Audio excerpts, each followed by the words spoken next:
تا حالا چیزی در مورد هوشیاری تنفسی شنیدید؟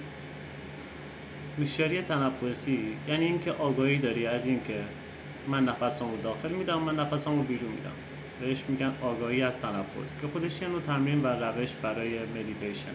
کلا مدیتیشن اساسش آگاهیه، یعنی آگاهی تو داری تقویت میکنی. همونجور که تو بدنسازی عضلات تو تقویت میکنی، توی ریاضی یا درس‌های دیگه هوش تو، ذهن تو تقویت میکنی، توی مدیتیشن هدف تقویت آگاهیه. اساس مدیتیشن آگاهیه، یعنی من میدونم دارم چی کار میکنم، یعنی خودتو در حال فکر کردن تماشا میکنی.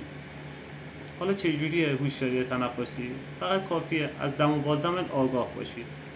حیوونا صبح پا میشن، میخورن، میخوابن و تا ظهر از اینکه دارن چی کار میکنن اطلاعاتی ندارن و فرقشون با انسان‌ها تو همینه.